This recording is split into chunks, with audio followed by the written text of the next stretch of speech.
പണം കൊടുത്ത് വിജയിക്കാനാകില്ല എന്ന് അരിയാഹാരം കഴിക്കുന്ന പാലക്കാടുകാർ തെളിയിച്ച ഒരു വിജയമായിരുന്നു ഈ വിജയം.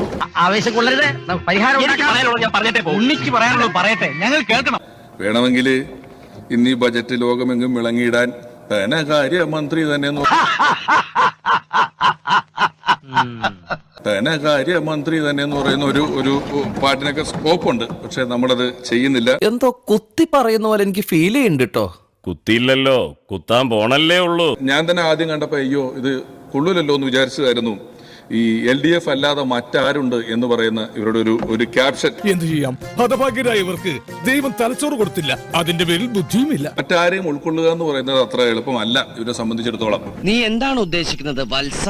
ഇപ്പൊ വർഗീയതയെ ചെറുക്കാൻ വേണ്ടി നമ്മൾ നിൽക്കുന്നു പറയുമ്പോഴും ഈ വർഗീയത എന്ന് പറയുന്ന വാക്ക് പലപ്പോഴും മതവുമായി മാത്രം ബന്ധപ്പെട്ട് നിൽക്കുന്ന ഒരു വാക്കല്ല. അതിന് രാഷ്ട്രീയ വർഗീയത എന്ന് പറയുന്ന ഒരു സ്ഥലം. ഇത് എന്നെ ഉദ്ദേശാണ്, എന്നെ തന്നെ ഉദ്ദേശാണ്, എന്നെ മാത്രം ഉദ്ദേശം. ഏതെങ്കിലും ഒരു രാഷ്ട്രീയ പാർട്ടിയാണെങ്കിലും അത് മറ്റെല്ലാവരും എതിർക്കപ്പെടേണ്ടതാണെന്നും മറ്റെല്ലാം ഇല്ലായ്മ ചെയ്യപ്പെടേണ്ടതാണെന്നും മറ്റാരും ശരിയല്ലെന്നും നമ്മൾ മാത്രമാണ് ശരിയെന്ന് വിശ്വസിക്കുന്നതും ഒരു വർഗീയത തന്നെയാണ്. 10-12 കൊല്ലായിട്ട് ബ്രഹ്മചാരിയെ പോലെ ജീവിച്ചവനാ ഞാൻ. ഇതൊന്നും കാണുന്നത് എനിക്ക് ഇഷ്ടമല്ല. പാലക്കാട് ജില്ലയിൽ നടന്ന ഒരു പൊതുപരിപാടിയിൽ എന്റെ എതിർ സ്ഥാനാർത്ഥിയെ കണ്ടപ്പോൾ അദ്ദേഹത്തെ കെട്ടിപ്പിടിച്ചു.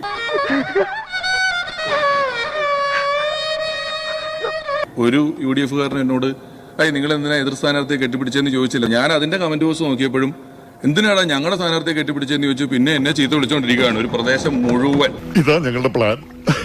ഇത്രേ ഉള്ളൂ ഞങ്ങളുടെ ബുദ്ധി.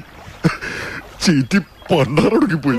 ഞാൻ ഇതെന്താ ഇവരിങ്ങനെ വിളിക്കുന്നതെന്നൊക്കെ ആലോചിച്ചപ്പോഴാണ് അറിഞ്ഞത് നമ്മുടെ പ്രിയപ്പെട്ട ജനീഷിന് ചോറ് കൊടുത്തതിന്റെ പേരിൽ ഒരാളെ പാർട്ടിയിൽ നിന്ന് പുറത്താക്കിയിട്ടുണ്ടായിരുന്നു എന്നുള്ളത്. കൊലച്ചിരി ഒന്ന് നിർത്തന്റെ കുറിപ്പേ. അതേടോ പാച്ചു, ഇത് കൊലച്ചിരി തന്നെയാ, കൊലച്ചിരി. ഇൻക്ലൂസീവായി ചിന്തിക്കുക എന്ന് പറയുന്നത് ഇവരെ പറ്റി ഇവർക്ക് സാധിക്കുന്നില്ല. അതെന്താണെന്ന് എനിക്കറിയില്ല.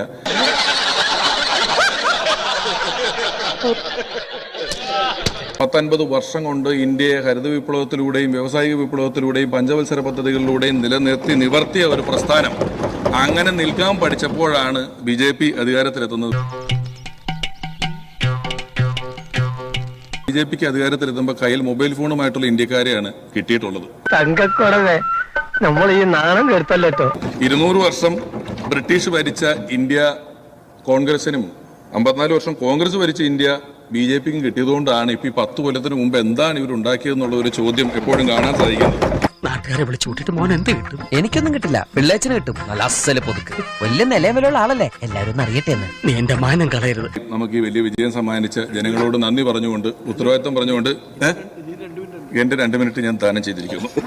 ആള് കൊള്ളാവല്ലടാ.